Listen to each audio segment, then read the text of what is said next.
Very good. So we're going to go ahead and get started. This is a training that we did not too long ago in our virtual speech masters. And we'll talk about that a little later because it's a really, really cool and helpful resource for all of you that are watching. Think of it like a supercharged virtual Toastmasters. And again, we'll talk about that a little later, but there are some huge benefits to joining Beachmaster Club. We will share those benefits with you in between and towards the end. But today, we want to talk to you about something that each and every one of us has to deal with and often struggle with on a daily basis. The vast majority of everything we do is a habit or habits. Almost everything we do, a lot of what we do are habits. Just think about uh, when you walk, how you walk, when you go up and down stairs, when you go to your bathroom, you put on your shoes or tie your shoes, when you drive a car, ride a bike, the way that you speak, the way that you think. These are all habits. These are things that you and I, for the most part, no longer have to think about. When we're speaking, what we do have to think about sometimes is the content, right? What we want to say. But everything else is a habit. Now, that's a good thing and it can be a bad thing. The reason that it can be bad or negative is when you have habits that don't serve you, right? When you have speaking, thinking, and feeling habits that are not helpful. We have a client and he's going to be graduating soon, actually. His name is Shaq. And in our virtual speech masters club meeting, he shared a very, very good example. And in fact, what I'm going to do is just have Farouk share that example. And let me just set this up. So let's just say that you have a meeting, presentation, interview, could even be a social event coming up. What are some things that people tend to do? What are some things that people tend to think about prior to that presentation, meeting, interview, or social event? So Farouk, share with us a couple of things that people tend to do automatically when they have these kinds of things coming. All right. So, first of all, hi to all of you. It's really wonderful to see everybody right here on Zoom, on YouTube, and everywhere. So, yeah, speaking about that, as Michael spoke about habits, so it's all a part of your habits, not just speaking, but your mindset as well. How you think about yourself as a speaker, how you think about speaking situations, all of those are habits. So, whenever you know that you have a speaking situation ahead of you, it can be a meeting, it can be an interview, it can be a presentation, or whatever it is, now you automatically start to worry about it. You start to anticipate it. I'm going to have a hard time. I'm going to get stuck. I'm going to mess up. So, all of these thoughts start to run in your head. And this is automatic. Since you have been thinking in this way for such a long time, that now it happens automatically. Whenever you're going into such a speaking situation, whether low pressure, whether high pressure, especially let's say high pressure, your mind immediately looks back for how did I do in previous situations like this? How did I think? How I spoke? All of that. So it goes out and looks for it in the past. And when it knows that you have been anxious about it, you have worried about it in the past, that is exactly what it starts to do. It starts to worry about it. And then that worry starts to creep into your speech, you start to mess up, and all of that. So the first part is to really, that Michael would talk about now, be aware of it. You can't change a habit, you can't tweak a habit if you're not even aware that you're doing it. Sometimes it might sound simple that we know it, we are aware of it, obviously, but sometimes, or most of the times, you're not. You have just been doing it out of habit. You have been thinking and speaking out of habit that you sometimes don't even know that you're doing. So you have to be aware of it. Very good. So one of the things that happens in what we call the habit loop. Hopefully you can see this. You can see this okay, Farouk, right? Okay. Yeah. It's called the habit loop. You guys can do some research on that. There's many, many books out there, great books on habits. And that's what Farouk basically talked about. Something is about to happen. Could be a conversation, could be that you're going to order coffee. So just by having the intention, thinking about, I'm going to go order coffee. I have a meeting today. I have a Zoom meeting. I have to give an update. As soon as you think about that, what happens is we call that a cue, right? So think of it like a trigger. Think of it like a trigger. And so this event is a trigger. And what does it trigger? It triggers a routine. And routine is a pattern of behavior, habits, right? So for some of you, that routine is going to be, as Ruth said, worrying, feeling anxious, getting nervous. For others of you, this routine may be avoidance. You actually start to avoid or figure out ways to avoid the meeting or to think about how quickly you can say it, right? How quickly you can get through it. So this is one part of the routine. Now, another part of the routine is when you actually have to speak. When you actually have to speak. When you have to speak, what's the routine there? Well, if you've had previous negative experiences, like you've gotten stuck, you haven't been able to give your name, you haven't been able to say what you want to say in that moment, your heart starts pounding, any of those things and more. When that starts to happen, as we said, it happens automatically. It's a routine that was queued up by that event. And now this routine is running. Think of it like a program.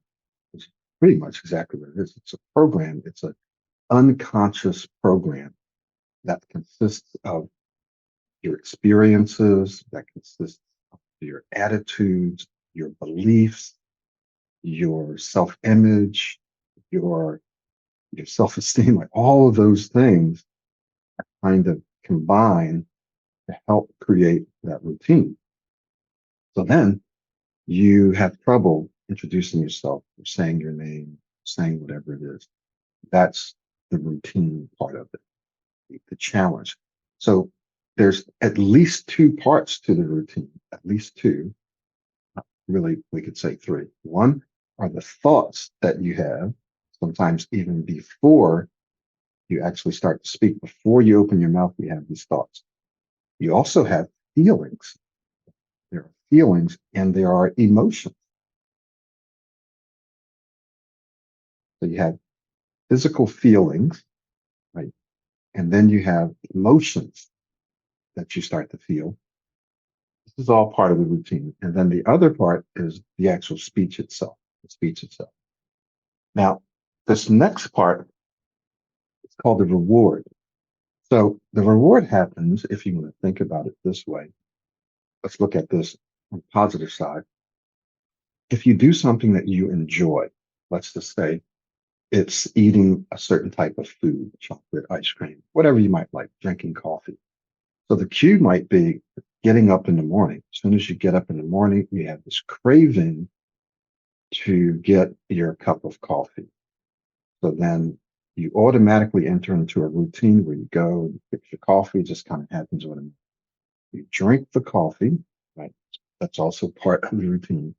And then you feel the satisfaction. You feel relaxed. You're ready to go, right? That's the reward. Well, what's the reward then when destructive, not necessarily good for you? Well, if it's drugs or if it's something that's fattening, your body also experiences a reward. It kind of feels good that you did it, even though it may hurt you later or it may hurt you right then. When it comes to speech, it's a little trickier. Sometimes the reward can be, aha, I knew I was going to get stuck. It can just be the satisfaction of fulfilling kind of a self-fulfilling prophecy of something happening that you knew you were going to happen, that you knew was going to happen, something that's been happening all the time. It's actually reinforcing a part of your identity. This is who I am. And to struggle, I think, or I would speak too fast. And so whenever something happens that affirms that, you actually receive a reward, right? It actually feels like, oh, this is who I am. This is normal.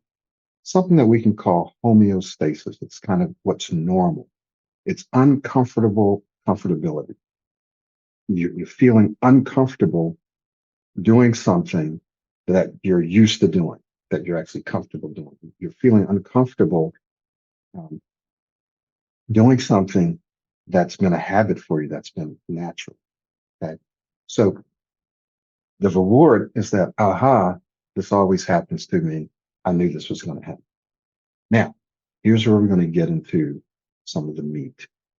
And that is, which of these can you usually change? Which of these can you change? Because in order to change a habit, a better word than change, you will hear us use this, is replace. We're really not trying to change a habit. We're actually trying to replace it with something better. We don't really want to spend time focusing on this negative thing, how to stop it, how to change it. What we want to do is replace it with something better. Okay. So, which of these can we change or replace? Well, yes, you can change or replace a cue, but often you can't. Sometimes you can, but often you can't. So, for example, you can change the cue of thinking about going to order coffee, or you can change the cue of thinking about your meeting. But if you have to attend that meeting, you can't change that meeting. You can't change the fact that the meeting is there and you need to attend. You can change, however, how you think about that meeting and what you think about it. So that thing you can change. But you have to go to the meeting. When you want to go get coffee, you can avoid going to get coffee, so you can change that. But what if you really want to get coffee? So that's an external environmental factor that you can change, but you probably won't. So there's some things that you're not going to change for whatever reasons. Those are cues. But remember, one of the cues that you can change is how you think about it. Okay. Let's go to the routine. Can you change the routine? Can you replace the routine with a new one? Absolutely. That's something that's under your control. So there are things that you can do, and we'll use some specific examples in terms of slowing down, for example. There are things that you can do to change your routine, how you speak, what you do when you're speaking. You can also change what you're thinking while you're speaking. You may not be able to change how you're feeling when you're speaking. So your heart may be pumping, you may feel anxious, and you may not be able to change that right then and there. You might be able to change it 2 minutes or 3 minutes later, but you might not be able to change it in that moment. But there are some things you can do to change it, again, a minute later, or whatever. We'll talk about that. So there's a routine. You can change this. What about the reward? Well, that one can be a little more difficult. You can change the reward in the sense that you can reward yourself, or you can celebrate when you do something right, when you do something well. You can not reflect back on when you hit a bump in the road or when you make a mistake. You cannot say, this is what I always do. Oh, I just did this. And then you start to ruminate about it, just start thinking about it. You can change the reward part by not doing that and replacing that with another behavior, another thought process. But the easiest thing to change is going to be the routine, right? So let's talk about a couple of things that you can do to change the routine with regards to speaking. We're going to talk about slowing down. If you want to slow your speech down and you want to start breathing more and slowing down.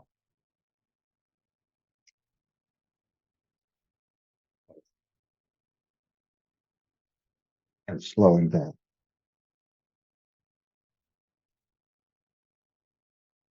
Slowing down. So let's just say that you want to do this. Well, the first thing, like Farouk said, that you have to do is become aware of what you're doing, what what you're thinking, how you're feeling, and what that routine is. So when you start to speak, you have to be aware of number one, that you're speaking. Sometimes you don't even realize that you're speaking because it's automatic. Right? Like walking, you don't realize that you're walking, but you know that you are. So you have to be aware. Then you have to know how you want to speak, or you have to know what it is that you want to do when you're speaking. So this is how you replace it. So for example, you want to remind yourself to breathe, to pause, to take a breath, and to slow your speech down, perhaps by extending your words, right? So this is something very specific that you have control over. You have control over your breath. You can breathe. When someone's hyperventilating where they have to breathe, so you can breathe no matter how you're feeling. Unless you've fallen out, you're still breathing. But if you're still conscious, you can take deeper breaths and more frequent breaths, no matter how you're feeling. I want you to get that. No matter how you're feeling, you can breathe. What's the next thing that you can do? You can slow your speech down. If you're aware, you have to be aware. And remember, when you start to speak, what tends to happen is people tend to go into automatic mode and they tend to not think about how they want to speak. They just start thinking about content or the things that are going on around. In fact, let me just give you some distractors that people tend to think about when they're speaking.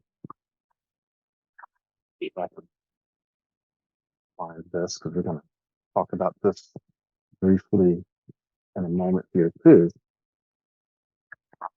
But these are the three things that people tend to be distracted by in a variety of speaking situations. One is the pressure to perform. I have to speak like this. I have to say the right thing.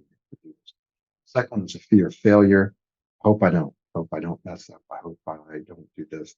Here for pressure to perform, I hope I'm able to say my name, or I hope I'm able to articulate my thoughts clearly. Here, I hope I don't mess up trying to say my name or articulate my thoughts or get stuck or speak too fast or whatever. And then finally, the fear of judgment. What are people going to think about me? What are they thinking about? Especially if there's people in authority there. What are they thinking about? How's that going to affect my relationship? How's that going to affect my job and income, career, so forth and so on. So these are the three major things that people get distracted by, right? So first you become aware that you're speaking, you become aware how you're feeling, you become aware of how you're speaking, that you're speaking and how you're speaking. Then you have to tell yourself to breathe. I need to breathe more. I need to breathe more frequently. I need to breathe deeper. Because when you breathe, at least a couple of things happen. You start to slow your heart rate down. You tap into your parasympathetic nervous system, which begins to slow your heart rate down, and it begins to help you gain more control. And number two, it helps you to think more clearly. So when the fight or flight instinct takes over, you start to lose access to your prefrontal cortex, to your thinking brain. That's why people go cloudy. When you get anxious and nervous, you all of a sudden start to forget things that you want to say. You get cloudy, or let's say you've been practicing, you've been working on slowing down, speaking slow, but all of a sudden you're in a certain speaking situation. As people say, it goes out the window. Everything you practice goes out the window. So you have to be aware what's going on. And then you have to train yourself to breathe so you can relax and keep access to your knowledge, keep access to your prefrontal cortex. The next thing that you have to do that you can do is slow your speech down. slow your speech down by extending your words more, especially in the beginning, and by pausing more, So there's something I want to mention real quick here. I think it's a few pages back. Something I want to mention here.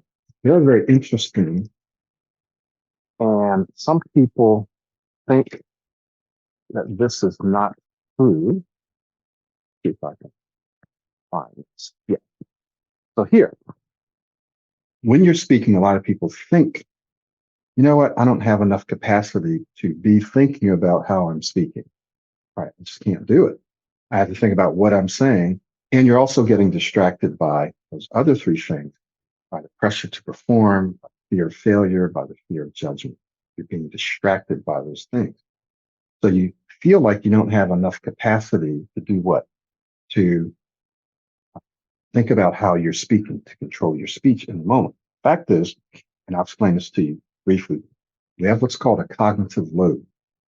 This is these are the resources that your brain is using to speak, to think about what you want to say, right? To think about the content and to think about the things like audience feedback. What's the audience doing? Paying attention to that.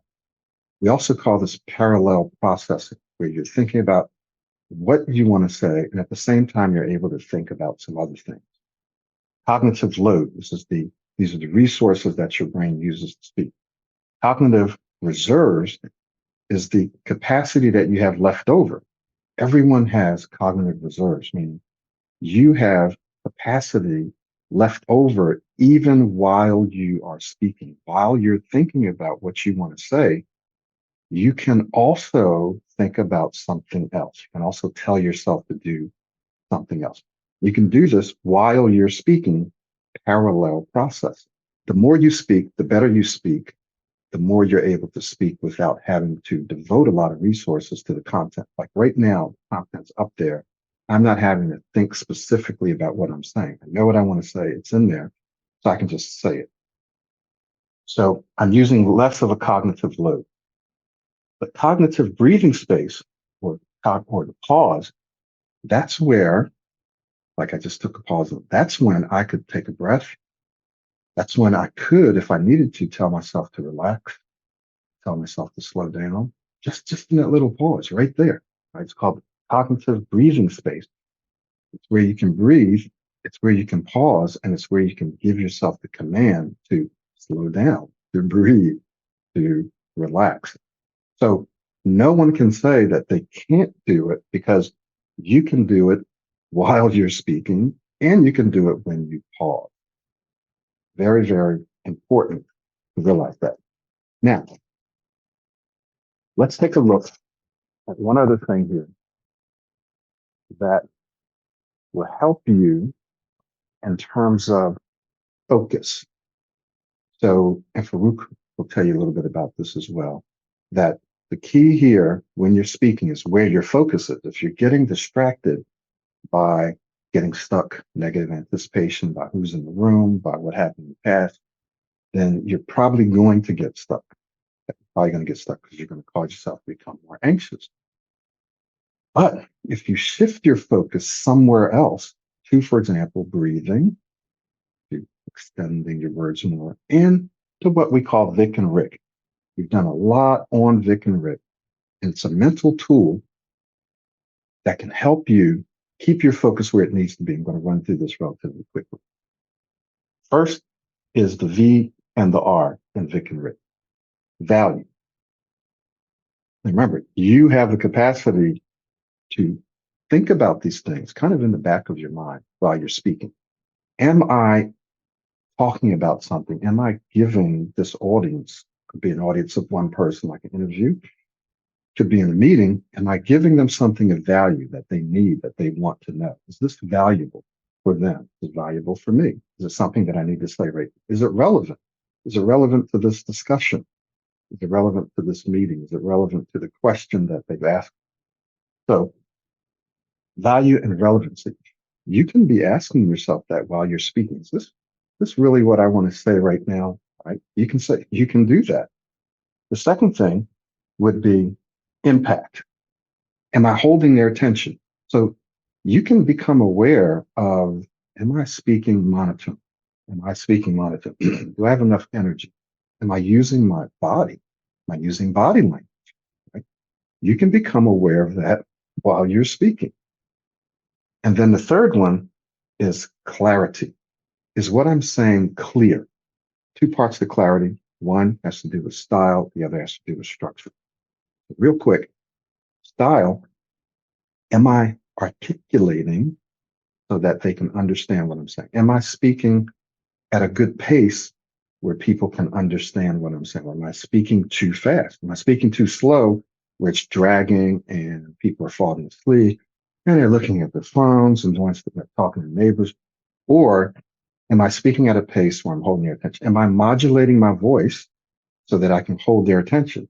Am I pausing so that they have time to digest the information, right? These are all proactive speaking skills that we teach in our program. So that's the style part of clarity. But the other part is structure.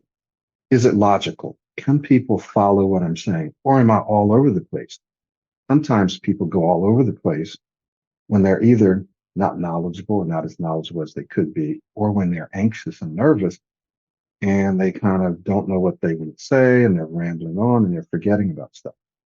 We have a whole program called the Ultimate Presentation System where we teach you how to present your thoughts and ideas in a logical manner. So this is what we call a positive distractor. So if you want to think about something, if you want to focus on something that will help you speak better, that will help you communicate better, that will help you speak smoother, there are a few things that you can do. Breathe. Remember to breathe before you start speaking. And in the pauses, need that breath. Some of you can hear me breathing perhaps now while I'm speaking because I need that power to speak effectively, to continue to access the knowledge in my reservoirs of knowledge. And then the next thing you can do is slow your speech down, especially in the beginning. Extend your words more, pause a little bit more in the beginning. What else can you do? Well, you can positively distract yourself by thinking about Vic and Rick. Is this valuable? Is this relevant to the conversation? Am I holding their attention with my speaking style? Am I clear? Am I clear? Right. And if you just think about these things, just think about it. What happens is you're focusing while you're speaking, you're focusing on things that are constructive, that are positive, that will help you speak well. We also talk about modeling. We won't go into that today, really. We'll talk about that, but that's another very, very powerful tool that you can use to help you speak better. Everyone can do it. That's the way you learn how to speak in the first place. So those are the things that you can do that essentially helps you replace this routine, right? This routine. You can do those things. You have control over those things. You have control over your thoughts. You have control over your breathing. You have control over your pacing. And if you have control over those things, you can replace your current speaking, thinking, and ultimately feeling routine pattern habit with a new one. Now, one of the keys is for you to do it in no to low pressure speaking situation. It's called muscle memory. In other words, the more you do it, the more your brain and the more your body remembers or memorizes how it's done. It's a little harder to practice it under pressure as the fight or flight mechanism. But it's very easy to do it, obviously, when you're by yourself, right? But you're also building muscle memory when you're by yourself. It's easy to do it when there's no pressure, when you're speaking to friends or family, if that's no pressure or low pressure. So no pressure, low pressure, even medium pressure. Every time you open your mouth, you want to be aware and you want to practice these things. Don't just say, oh, well, I'm with my family or friends. I don't feel like it. I don't need to. They don't care. I don't care, because that's the time when you actually need to practice it so that you get that muscle memory. So that when you need it in medium or high pressure, your brain in your body knows how to do it. If it doesn't know how to do it, it will go out the window. So you're asking, why is it every time I get in a meeting, I've been taking your course, I've been doing this, but I get in a meeting and it goes out the window? This is why. Because you probably haven't been using it consistently enough and know the low pressure speaking situation. If you use it all the time, the way our brains work, your brain will remember how to do it. And you will be able to do it more and more high pressure speaking situations. I hope that that makes sense. Now, Farouk's going to talk about another very important aspect that you need to be aware of as you are creating, replacing these habits, but also think of this as skills. So speaking well and thinking constructively and positive are habits, they're patterns, and they're skills that you can learn. So Farouk's going to talk a bit about that.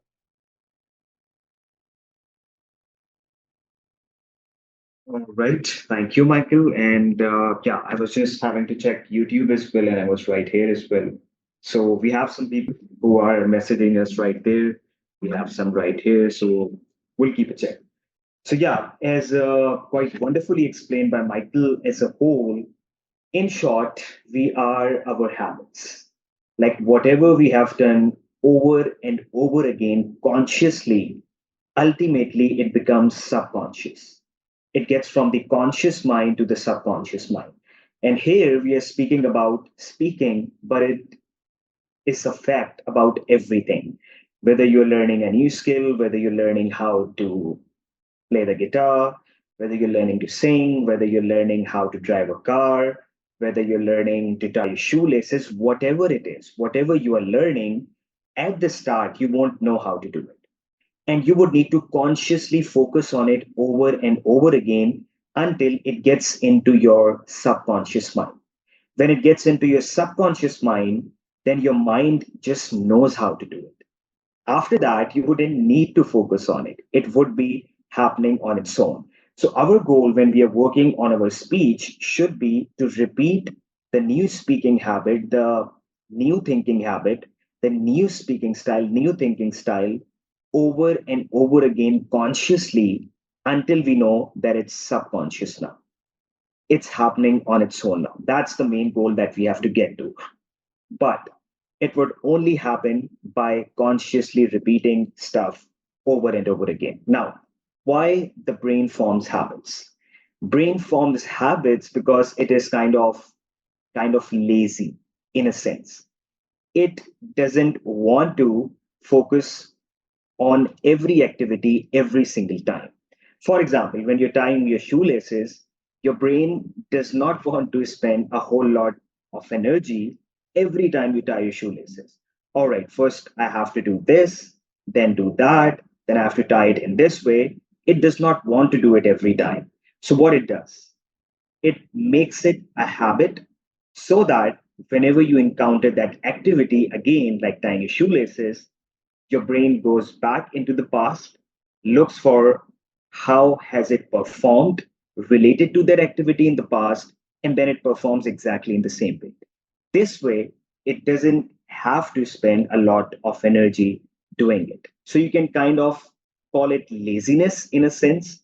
You can also call it smartness in a sense that our brain wants to form habits. Like Michael said, it is good for us, it is bad for us at the same time. It is bad for us because, for example, if you have been speaking in a disfluent way for such a long period of time, it's a habit now. It happens on its own. Right now, it's not good for you, it's bad for you. So you have to work on it, you have to change it. But it's good in a way because once you change it, once the new speaking style becomes automatic, once it becomes programmed into your mind, into your subconscious mind, it would be very hard to unprogram. So, if we could form habits in a day, in 4 days, it means that we could also lose habits in 2 days or 4 days. So, if you could learn how to use your new speaking style automatically within a day, you might also lose it after a day, right? So, the fact that it takes time is beneficial because it would last. it would last then. So all of the work that you would be doing on your speech, as we are speaking about, it's going to last for your whole life. Right now, Michael is not focusing on something while he's speaking. I have to breathe, I have to slow down, I have to do this, I have to do that, because it is happening on its own from having focused on it for such a long period of time. Same is the case with me. I'm not focusing on how I'm speaking right now. I worked on my speech with this speech system for such a long time that now my brain, my mind just knows how to do it. So that's how it goes. So moving towards the next thing, that is basically the four stages of learning. And it's very simple. And that's how you learn something, not just speaking, but as I said, everything you learn goes by these four stages.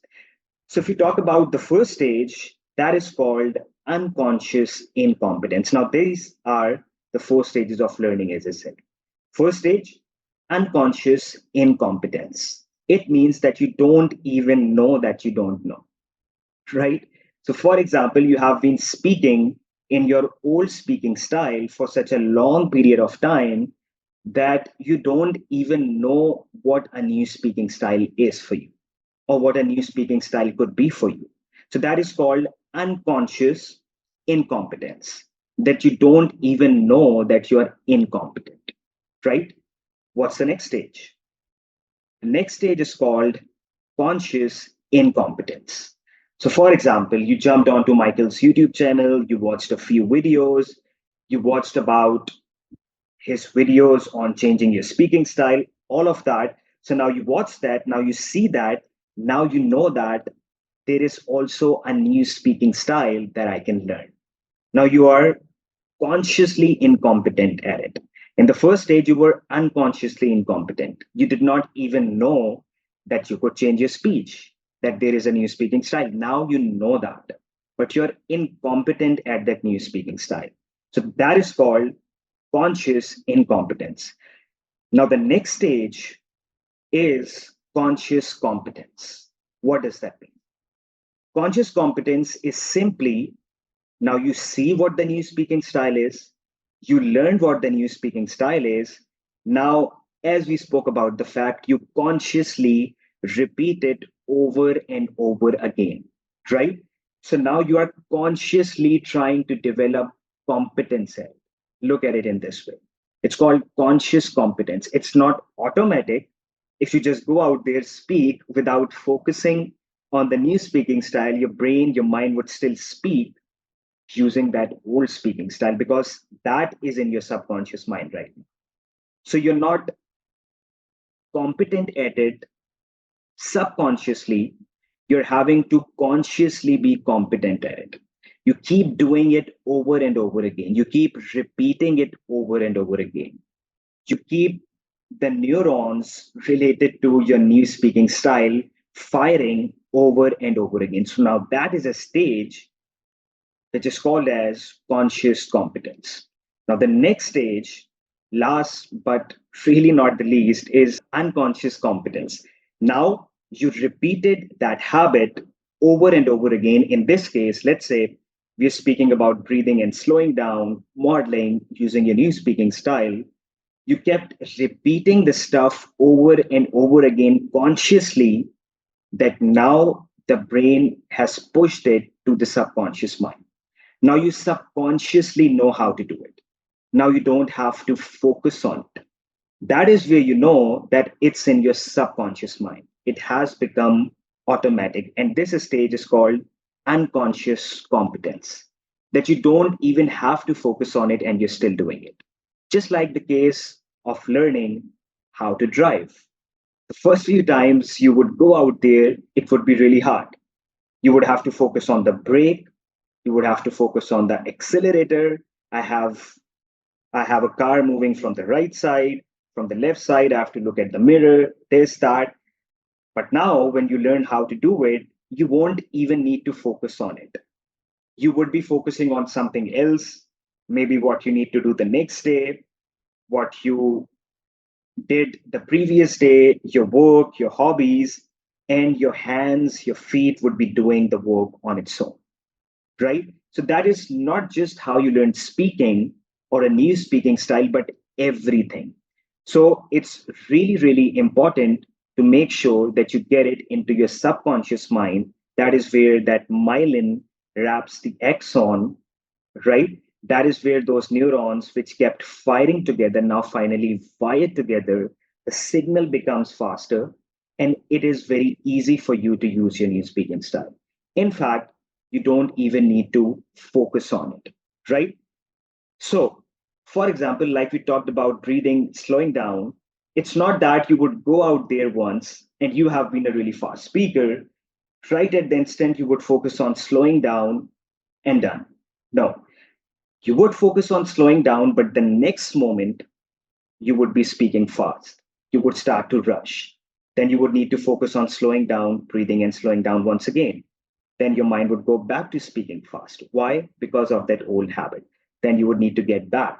So you would have to keep reminding yourself before a speaking situation, even while you're speaking over and over and over and over again, maybe 40 times, 50 times, 60 times, because you're having to change a habit that you have been following, that you have been using for a very long time. You have to give it some time.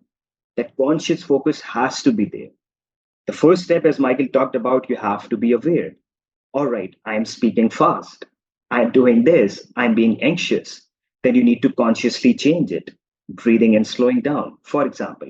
So you would need to keep doing it over and over again. And ultimately, you would find out that after a few months, after a few days, whatever it takes you, that then your mind would just know how to slow down.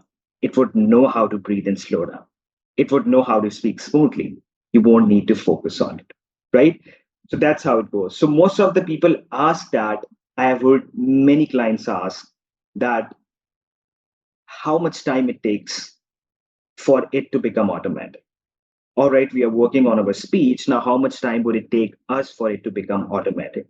Once again, not only with speaking, with whatever you're learning, it basically takes around from 18, like anywhere from 18 to 256 days for something to become a habit, for something to be automatic, with the average lying around something around 3 to 4 months, right? And I also mentioned it in the virtual speech masters meeting once Michael told me that that's the reason he named it the Pro90d speech system, that is proactive speaking in 90 days. Now, 90 days is somewhere around the time where it starts to become automatic, where you find that, all right, I'm going out to speak and I'm using my new speaking style. It's happening on its own. So that is how long it usually takes. It can take you sooner, it can take you later, but you have to make sure that you keep doing it over and over again. It's not that you do it one day, you work on your speech, you work for a week, then and then you work again, then you leave off for a month, then you do again. So you're not giving yourself that momentum. You're not firing those neurons that you need to wire together, right? So it should be consistent repetition over time until it becomes automatic. If you keep doing the work consistently, it can take you around 90 to 120 days for you to see that it is starting to become automatic now. And that feels really good once you know that I'm speaking well without even having to focus on it. So that is what I had to add, Michael, about habits. Okay. Yes, thank you. That was wonderful. I wanted to just add a couple of things, some obstacles that you will run into as you're doing this. You're going to run into, number one, resistance. You're going to run into physical resistance and mental or psychological resistance, which includes emotion. Well, Michael, what do you mean when you say resistance? Okay. This can be anything from feeling tired and not wanting to do it because the firing and wiring that Farouk talked about is called Hebb's law. And any new habit, any new pattern of thinking, anything new that you want to do requires your brain. And in order for your brain to control that behavior or to implement that behavior, it needs to have those neurons wired together that represents that behavior. Anything, playing the piano, walking, talking, driving, anything, you're going to have a network of neurons in different parts of your brain that control that behavior. Absolutely, right? The problem is that when it's not really a problem, it's an advantage and it can be a disadvantage. During that firing and wiring process, it's your brain will be using more energy, like Farouk said, and that energy feels to you like resistance. It makes you feel tired. You feel mentally and physically drained. You actually are using, you're burning more calories, right? You're literally burning more energy.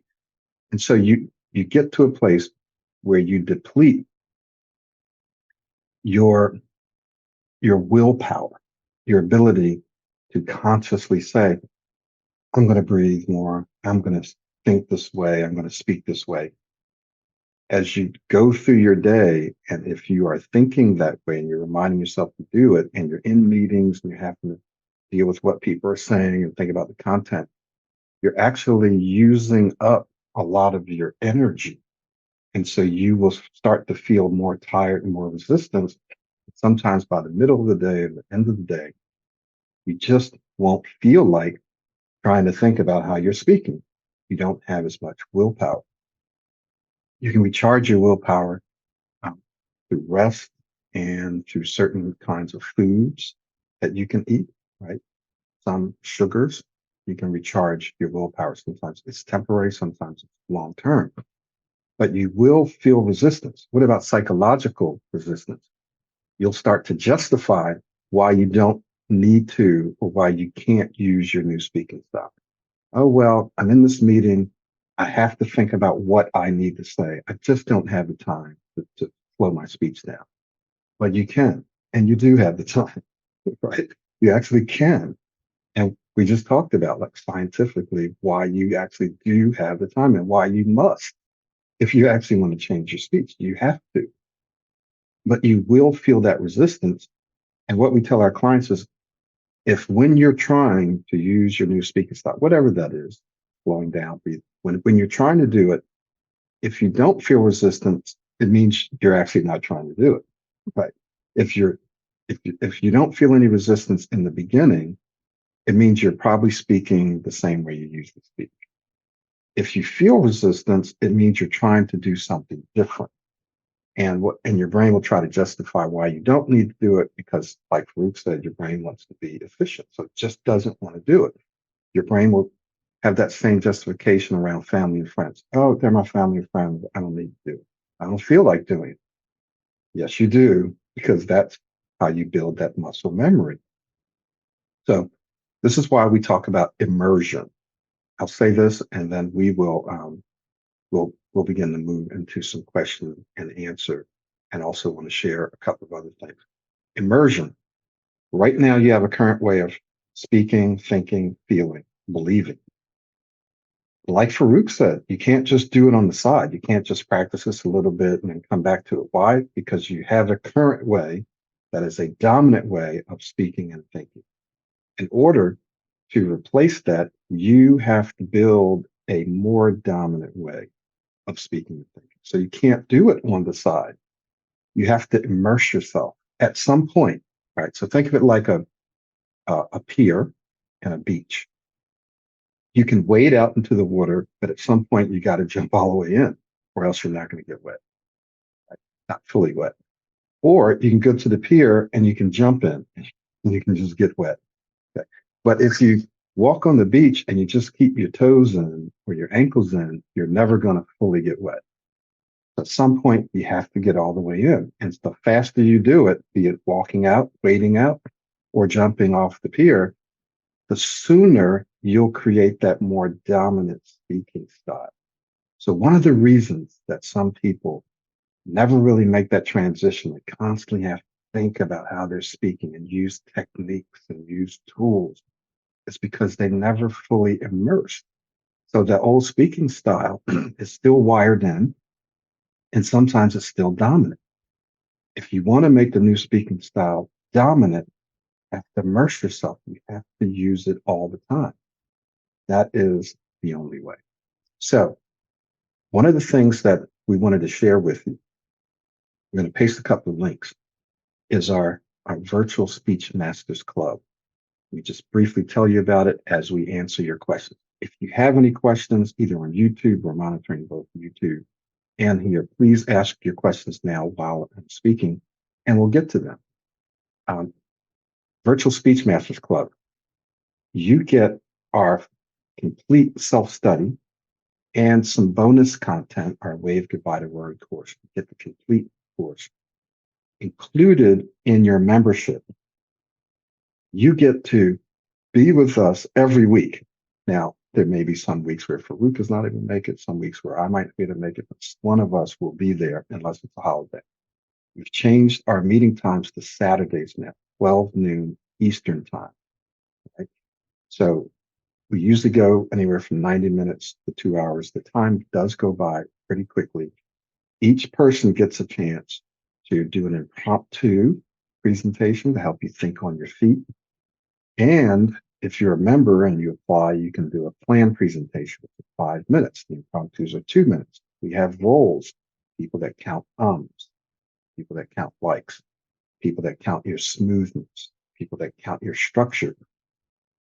Our evaluation criteria is based on the Pro90d speech system, which has been around now for more than 12 years. More than 12 years. I currently have over 52,000 Udemy students. So I've been around, and this has been around for a long time. Many people who take our course and work with us privately are doctors and engineers and scientists, lawyers, very, very intelligent people who do their homework. They can take any course in the world. They can coach with anybody in the world.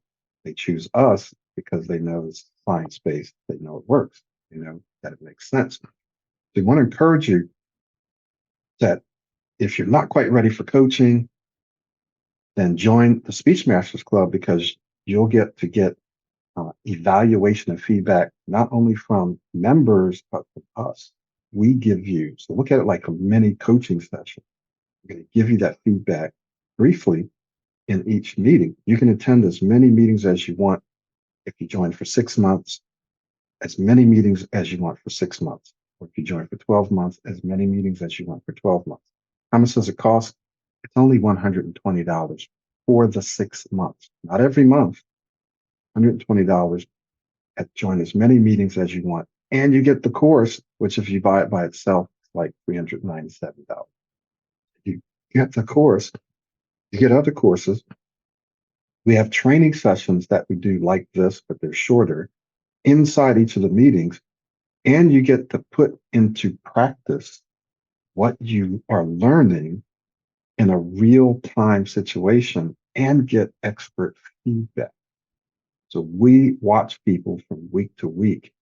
Actually, you watch people within a session improve their speech because you're getting real time feedback. You're putting yourself under pressure. This is exactly what you need. This is what's been missing from Pro90d for some years now. And so we've created this for you. It's super affordable. You get the course too. That's that's what we want you to know. You get the doggone course and you get to meet with us every doggone week. We've never done anything like this, right? So that's why I'm so excited about it. And that's why you need to join because you can't beat it. You can get into the course, you start working on it, then you can attend on a Saturday and you can work on it. And yeah, you might get in there and you might mess up and you might not speak as well as you like. That's great. That's exactly what we want because then we can help you kind of improve that immediately from week to week. So what do you think, Rick? What do you have to say about that? Yeah, so I really think that you have said most of the stuff. And once again, you get the course as well. It's sort of you get a taste of the coaching as well. You get expert advice right there. Most importantly, you get to use whatever you have been learning in real pressure, where all of the people are there, right? And you don't just get to speak when you have to give a speech, when you have to give a presentation. You also get to speak when you have to give feedback to people.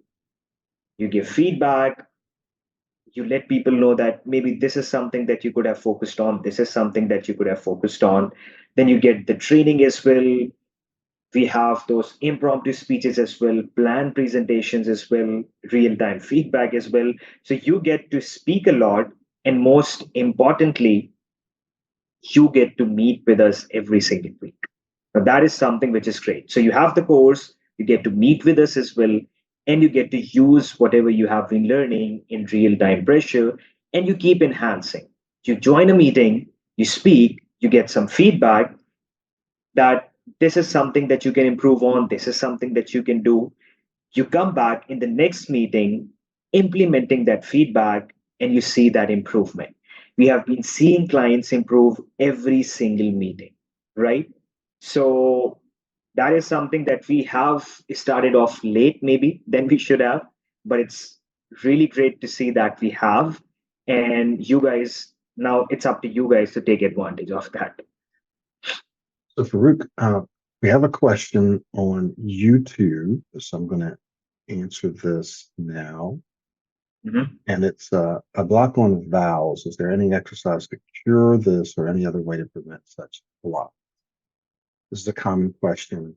Remember, here at Pro90d, we work with people who both stutter severely. Sometimes it's hard for them to even talk in an assessment session. The people who stutter situationally, where you won't see it, it's only in certain kinds of speaking situations. To people who don't stutter at all. We have many clients who don't stutter at all. They just want to improve their presentation skills, um, interviewing skills. We work with people specifically for interviews, meetings, and so forth. Just the whole range. So we get this question all the time, and I'm going to answer it in two ways. Number one, yes, we do have some exercises to help you with this. And those are going to be exercises. You're also going to learn techniques and strategies. But another part of our holistic program is changing your mindset and your identity. Because the more you think about and focus on and continue to tell yourself, I get stuck on vowel sounds or I get stuck on these vowels, right? Because you have in the past, you believe that you will in the future. And so you usually do. So we have to change your mindset, what you think in the moment, what you think afterwards, and your beliefs about you're being a person who tends to get stuck on vowel sounds.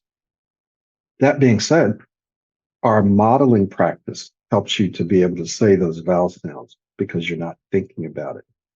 Our free flow speaking exercise, which you get in the course, helps you to be able to speak and say those vowel sounds without thinking about it.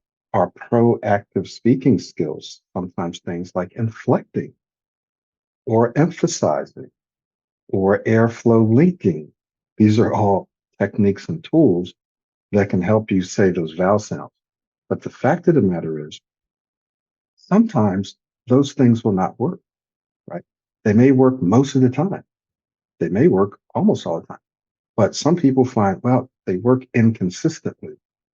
Part of it is because you haven't been using your new speaking style all the time. And when you use your new speaking style all the time, not only does your speech smooth out, but you begin to change your mindset and your identity. So you stop thinking about speaking. You stop thinking about the first sound, the first words, those vowel sounds. You literally stop thinking about it. When you don't think about it and you're speaking with the flow, then you'll find that you don't really have problems with those vowel sounds. But if you did, there are times where I still get stuck, right? And if you do, you're still relaxed, you're still confident, you're still calm because you have a tool. And your brain will either automatically use that tool or you can consciously employ the tool and you keep going so it doesn't affect you. So the answer is yes, we do have exercises and techniques to help you, but we don't want you to solely rely on that because the other side has to do with changing your mindset and your identity. If you don't change those two things and you just rely on tools and techniques, then you will forever have to rely on tools and techniques, and they will be inconsistent. I'm just telling you. All right. So, guys, if you're watching this, if you're watching a replay of this, we're very excited to have you. We're going to try to do these at least twice a month. We'll be doing webinars on the other 2 Wednesdays, and we'll be doing lives. Sometimes we'll do Facebook lives, YouTube lives, and we'll have these. So come and bring your questions. We'll answer them as honestly as we possibly can. They'll also help us to create new lives and webinars like the questions that you ask. Remember, I've been doing this for over 12 years straight, working with people from around the world. Farouk has been doing this for a while. He was a student and a client. Now he's a coach. I have another gentleman who's going to be training as a coach because he's found success. So we want you to go to our website, check out all the reviews. You can even go on YouTube. Look at the reviews. These are real reviews, real people. We've been doing it long enough where we have it down to a system, to a science. It's not easy. It's not fast, but it's easier and faster than anything else. It's easier and faster than anything else. But just imagine if you could ace your interviews, if you could make a presentation, if you could interact with people socially, you could start doing that in 2 weeks, 3 weeks, a month, 2 months, 3 months. You've been struggling with your speech for decades, for years. Imagine in just a few weeks, a few months, you can start to speak smoother and start to do and say the things you want. I'm working with a guy who's in ministry, and he had a severe stuttering problem. Again, we work with people who don't stutter too. He has severe stuttering problem, pretty severe. Within a couple of weeks, he told me himself, he said, I haven't had push out words and make facials. I haven't had to do that since we started. I saw improvement in his speech in just a week. Like when I met with him that next week, he was speaking smoother. Met with him the next week, he's speaking smoother. Now, speech is not perfect, but the last meeting we had this past week, I only detected him get a little stuck. He didn't push out anything, a little stuck a couple of times. Imagine him going from pushing out words, making faces, making noises and sounds, to speaking smoothly within like a couple of weeks. Will it stick? Of course it'll stick because of the way our brain works. As long as he continues to get out and speak and use his new speaking style, it will become a habit. Okay. So I want you to know that if you're watching this and you want to accelerate your progress, you're going to want to work with us privately. It's the fastest way. You've seen people improve 10 times faster working with us than working on your own. Why? When you're working on your own, it's easy to get distracted. It's easy to get discouraged. It's easy to pick and choose the things that you want, the lack of accountability. It's easy to get a little lazy and say, I'm not going to do this today. When you've invested your time and money, and it's an investment, you tend to stay on track. You'll improve way faster. But also because of our expert feedback, you don't know what you don't know, right? We know what you don't know, and we can point that out to you and help you focus using the 80-20 rule. It's very, very difficult for you to do that on your own. So we have a variety of different packages. You can talk to us about pricing. You can talk to us about payment plans. If you're a self-study student, we have self-study discounts. Farouk, if you can go ahead and put your booking link in there too. I put mine in there. So if someone wants to work with Farouk, you can do that. If you want to work with me directly, you can do that. But if you're a professional and you have interviews coming up for important meetings, you are going to want to work with us privately, because when you invest your time and money, you get a return. We have so many people that sometimes within a month or less, sometimes more, they get their money back in that promotion, in that job, or in those sales. Like they almost immediately get their money back and more. And that investment is one that keeps on giving.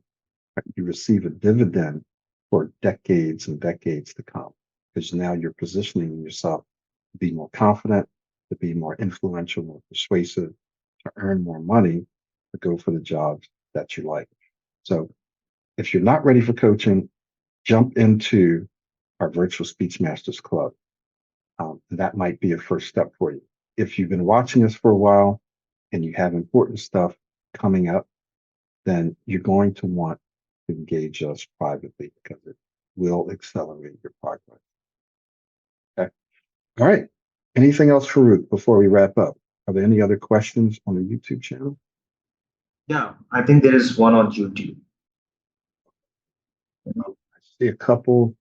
I've tried different techniques, but I don't see changes. What are the best techniques? Farouk, why don't you take that one? I'm going to copy and paste it over here too. I tried different techniques,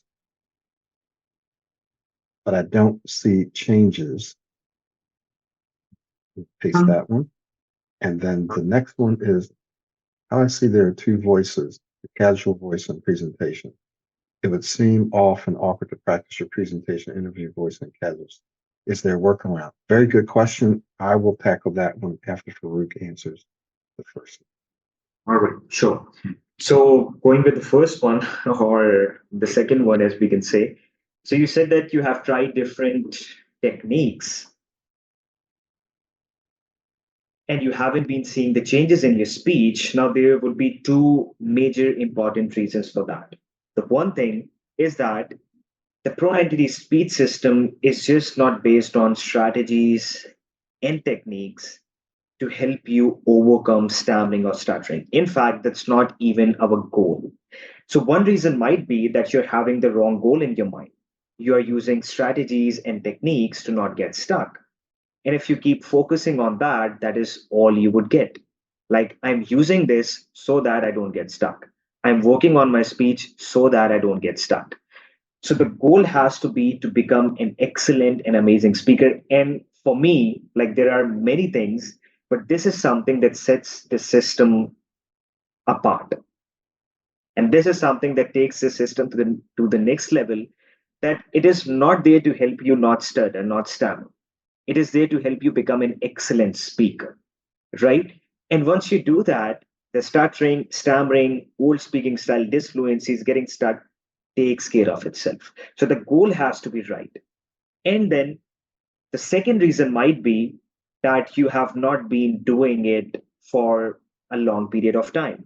Maybe you focus on one thing for some time and then you leave it off. Then you move your focus towards the next thing. Then you leave it off. Then you move your focus towards this thing. So you need to be consistently doing that. So there are strategies, there are techniques, there is also modeling. That is the foundation of this speech system. That is also incredibly important. If you don't do that, it might be harder for you and it might take longer for you to change your new speaking style. So, in short, maybe you have not been doing it consistently. You have not been doing all this stuff, modeling, speaking skills, proactive speaking skills, everything. And the next thing is that maybe you have the wrong goal in mind. You're focusing on how to not get stuck, how to use these strategies to not get stuck. Even the strategies that we use inside the system, the proactive speaking skills, they are to help you speak smoothly. They are to help you become an excellent speaker. And those are the speaking skills that excellent speakers use. So you are learning how to become an excellent speaker. In the process, the old speaking style, like we spoke about in this whole session, takes care of itself. So make your goal right and keep doing everything and keep doing that consistently. Yeah. Let me just add one more thing to that. You may not be putting yourself under pressure trying to use those skills. So maybe you're just doing it by yourself. And like Farouk said, you're not doing it consistently. So then when you actually have a conversation with someone or you're in a meeting or in school or wherever, it doesn't work. It doesn't work. Why? Because it hasn't wired itself in that kind of a pressure speaking situation. You have to actually put yourself under pressure and remind yourself to do it. Uh, that's where the Virtual Speech Masters Club can help because you're actually putting yourself under pressure and you're learning how to relax in the moment you use the speaking style. This is one thing that we see uh, that causes techniques and strategies stuff not to do. Everything that Farouk said include this little part here about actually going out trying to use it because if you don't, it's not going to work. Let me quickly answer this next question. Two voices, casual voice on presentation. Yes. So when you are in a conversation, you want to think about your new speaking style like a dial, dial it up or you dial it down, but you don't turn it off. One of the things I had to learn is I would dial it up in a presentation or interview and turn it off in conversation. And so I would revert back to my old speaking style. This is 20 some years ago now. So I figured out, it took me a few years to figure this out. It doesn't have to take you this long because we're telling you now. Um, don't turn off your speaking style in casual conversations. Just dial it down. Michael, what do you mean by dial it down? Well, for example, I'm not going to emphasize as much in a conversation. I'm not going to use as much body language, depending on who I'm conversing with, the excitement level. So I'm just going to dial everything down. I'm still going to use my hand. I'm still going to inflect. I'm still going to emphasize, just not as much, just not as dramatically as I would in a presentation. So that's the one thing that I can tell you that in certain speaking situations, meetings, presentations, interviews, support conversations, you dial it up.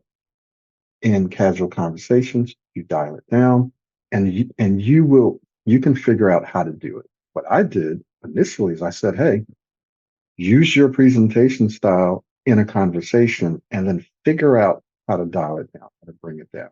So I would just go into a casual conversation. Yeah, exactly, man. And then I would just say, okay, I need to dial it down. I need to dial this down. And I figured it out. And you will figure it out too, but you have to just do it. Go in. So one way is to go in and say, I'm just going to use my presentation style or use my new speaking style. And you're smart enough where you'll figure out, I just need to dial this down a little bit. Don't turn it off. Okay, great. I hope that was helpful. Um, I coached personally with Mike 11 years ago, and let me tell you, the system works. Just put it into practice, what he asks you to do, and the tools are only there when you need to use them. All right, very good. Thank you for that. That's 11 years ago. Now, that doesn't mean that that person doesn't occasionally get stuck, just like I sometimes get stuck, probably for Luke get stuck. But that person was 11 years ago, and this person is still able to speak smoothly or whatever. I didn't ask them to come in and say this. Their name is not even on there, but they said it because it's true. So once you imprint this new speaking style, then it will last you as long as you're out there using it. So thank you very much for that. I attended a speech therapy program in India, which also promoted speaking at a lower rate of speech with regular breaths. Problem with it was that I tend to lose my train of thought and sound mechanical, losing authenticity. Yeah. Okay. So let me just address that. Pro90d is holistic. So we say slowing down and we talk about breathing. While it's an important part of the process and the system, it's definitely not the only part. When you think about modeling, you think about free flow speaking, you think about all the proactive speaking skills Farouk mentioned in terms of helping you become an excellent speaker. So it's not just about stuttering. So this is not speech therapy, even though some of the techniques we use, speech therapists use, and other programs use. This is not speech therapy. This is to help you become an excellent speaker. And all the skills we have, as well as modeling, designed to help you do that. That takes care of the problem of sounding mechanical. I hope Farouk doesn't sound mechanical. I don't think I sound mechanical. Many, if not most of the people that go through our system, and when they practice modeling and they practice dynamic speech, they don't sound mechanical. So what you were learning was effective to a certain degree, but it's not the only thing. It's not the only thing that we do. It's just a small part of it. So even from the very beginning, we never teach you to sound mechanical, right? Everything we do always includes modulating your voice, modulating your pacing, right? Emphasizing. These are all things that great speakers do. So in Pro90d, unless you choose to do it, you will not only will you not sound mechanical, people will tell you, you sound great. You sound good. We have clients who tell us that they didn't believe it at first. They said, I'm a little skeptical of that, Mr. Michael. But after a few weeks or a month or two, someone comes to them from their job, their boss or a family member says, wow, uh, your speech has really improved. Boy, that was a great presentation. That was really, really good. Unsolicited. People just notice it and come, and then people start to ask them to lead meetings or to give more presentations or take over this. They didn't believe this was true at first, but when it starts to happen, they go, Michael told us. So that's my long answer to your question or your comment about mechanical speech. But thank you. All right, Farouk. I think that's about it, right? Yeah. All right. We'll stay over as long as we need to during these live sessions to answer your questions. We will try to kind of finish up the core uh, content in about an hour or so. Sometimes a little sooner, sometimes a little later, but we'll stick around to answer your questions. Very good questions. Yes, Farouk. So something just that I would like to add towards it is that by slowing down, when we say slow down our speech, we don't mean drag your speech like this. So there is a difference between dragging your speech and slowing down your speech. So we slow down our speech by extending more, by breathing more, having to pause more, by emphasizing more words. And the main advantage to slowing down, it's not the only thing, but it's one of the most important things you can say. It helps you to develop a greater amount of control over your speech. When you're speaking fast, sometimes you feel that you are out of control. You're not in control of your speech. But when you start to slow down your speech, you start to get that control over your speech. And once you get the control over your speech, then you know what to change, what to work on, how to do this, how to do that. So that control has a huge role to play. So slowing down, and we don't mean slow down like this. So there's not just extending, but there is blending as well. There's flow as well. You're extending your words and you're also connecting your words together. You're maintaining the flow. You're not chopping off your words. So there is a whole lot of stuff, and slowing down is just one part of the system. And it does not mean to drag your speech, but just to slow down by breathing and extending more, especially to give you a greater amount of control. So just wanted to add that. Very good. Thank you. All right, let's see. One last question.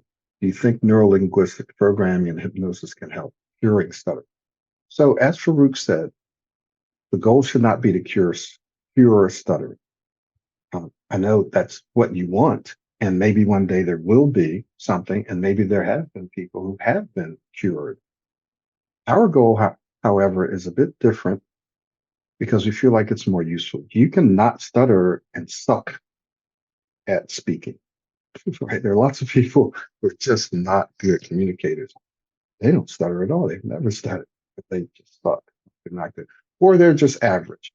So our goal is if you're going to do the work, you can actually do the work and become an excellent speaker or above average speaker. So that should be the goal. Cure is a tricky word. If you set an expectation to completely get rid of or cure, more than likely you're going to be disappointed. You're going to waste a lot of money and time looking for solutions. Hypnosis absolutely can help. NLP absolutely can help.